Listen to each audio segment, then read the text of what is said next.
Muy buenas. Hoy vamos a meternos de lleno en la figura de Juan el Bautista. Pero ojo, no como una simple figura histórica, ¿eh? Vamos a verlo como lo que fue, un modelo brutal de fe, de valentía y de misión. Juntos vamos a desgranar quién era de verdad, la potencia de su mensaje y sobre todo un legado que, creedme, sigue pegando fuerte hoy en día. Y es que todo, absolutamente todo, empieza aquí, con esta profecía antiquísima de Isaías. Y esto no son palabras al aire, para nada. Son literalmente el guión de la vida de Juan. Le marcaron un propósito, un destino, antes siquiera de nacer. Esto preparó el terreno para una de las historias más potentes que vamos a encontrar. Vale, entonces, la pregunta del millón. ¿Quién era exactamente este hombre? Pues mirad, para entender de verdad su papel, es tan clave saber quién era, cómo, y esto es muy importante, quién no era. Porque toda su identidad, todo su ser, estaba soldado a su misión. Y esta tabla lo deja clarísimo porque había mucha confusión sobre él, ¿eh? Fijaos bien en la diferencia, que es sutil pero crucial. Él no era la luz, era el que daba testimonio de la luz. No era el Mesías, el Cristo, sino la voz que gritaba que estaba llegando. Y aunque no era Elías reencarnado, por así decirlo, sí venía con su misma fuerza, con su mismo espíritu, cumpliendo la profecía. Ahí estaba su verdadera grandeza, ¿sabéis? En esa humildad de apuntar siempre a otro, de decir, no soy yo, es el que viene detrás. Claro, y esta identidad no salió de la nada, no fue una casualidad. Estaba totalmente anclada en profecías clave del Antiguo Testamento. Isaías ya lo dijo, la voz que clama en el desierto. Malaquías también lo anunció, el mensajero que prepara el camino, y que vendría con el espíritu de Elías. Es que cada paso que dio, cada palabra que dijo, era el cumplimiento de algo ya escrito, como una pieza de puzzle que encaja a la perfección en el gran plan. Bueno, pues pasemos a la acción, porque ¿cómo cumplió con esa misión tan heavy? Pues ya os lo adelanto, no se anduvo con chiquitas, lo hizo con una valentía que cortaba, una firmeza que marcaba cada una de sus palabras. A ver, que quede claro, a Juan le daba igual la popularidad, no buscaba caer bien ni conseguir favores, su mensaje era uno, arrepentimiento, y lo soltaba a las bravas, sin filtros, sin adornos, y se lo decía a todo el mundo por igual, ¿eh? Daba igual que fueras un campesino o el mismísimo rey. Si veía pecado, lo denunciaba. Le importaban un pimiento las consecuencias. Y aquí tenemos el ejemplo perfecto. Mirad qué frase, no te es lícito tenerla. Con solo 5 palabras se plantó delante del rey Herodes y le cantó las 40 por su relación inmoral. Hay que tener valor, ¿eh? Fue un acto de valentía brutal, una forma de decir, la ley de Dios está por encima de ti y de tu trono. Y sí, como ya sabemos, esa valentía le costó la cabeza. Pero la historia de Juan no es solo la de un superhéroe de la fe, no, porque en la soledad más absoluta de una cárcel, este profeta que parecía de hierro se vino abajo. Se enfrentó a su momento más oscuro. Y es precisamente ese momento el que lo hace increíblemente humano, muy cercano a nosotros. Es que, paremos un segundo a pensar en el peso de esta pregunta. Es demoledora. El mismo hombre que había señalado a Jesús con una seguridad aplastante, ahora, desde el fondo de un calabozo, manda a preguntar, «Oye, ¿eres tú? ¿O nos hemos equivocado y tenemos que esperar a otro?» Es un momento de duda radical. Su realidad, la cárcel, la soledad, todo eso estaba dinamitando los cimientos de su fe. Y aquí está la gran lección. La duda no es lo contrario de la fe, que va, muchas veces es parte del viaje.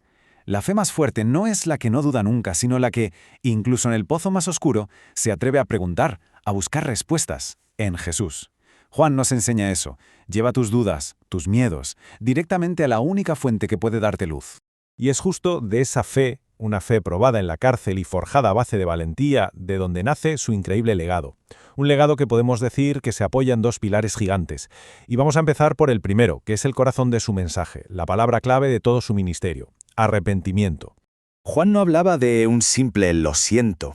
Él predicaba lo que en griego se llama metanoia. Y esta palabra es mucho más que sentir remordimiento, ¿eh? Significa una transformación completa. Un cambio de chip radical en tu mente que te lleva a cambiar por completo de rumbo en la vida. Es literalmente ir por un camino, pararte, dar media vuelta a 180 grados y empezar a caminar en la dirección contraria, hacia Dios. Y este giro completo, esta metanoia, tiene como 3 fases, por así decirlo.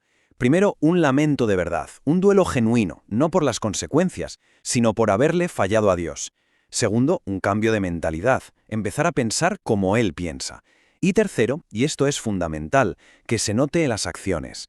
Hay que producir lo que la Biblia llama frutos dignos de arrepentimiento.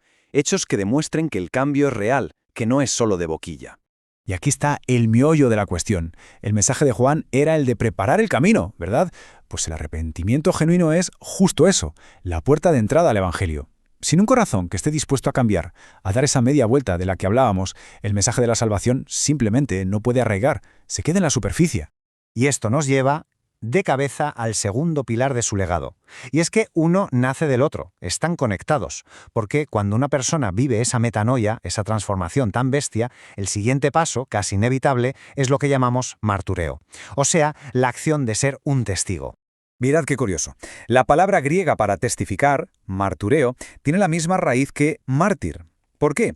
Porque un testigo es alguien que declara una verdad no porque la ha leído, sino porque la ha vivido en sus propias carnes.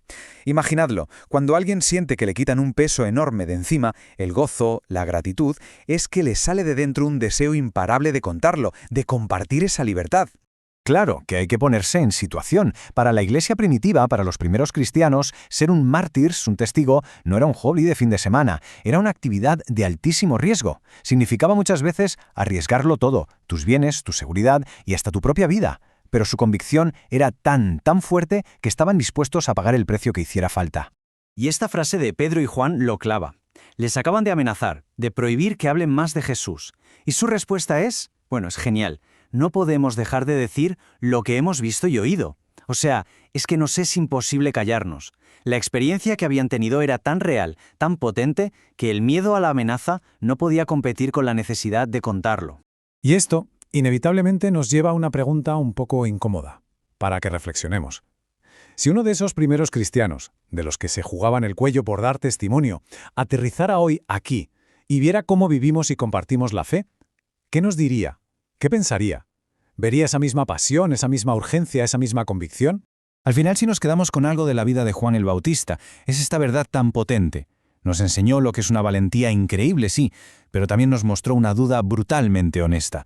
Su legado nos grita que la fe de verdad, la fe auténtica, no se mide por no tener dudas o problemas, se mide por cómo se persevera a pesar de ellos, por seguir adelante a través de la oscuridad, pero manteniendo siempre la mirada fija en aquel de quien, como él, estamos llamados a dar testimonio.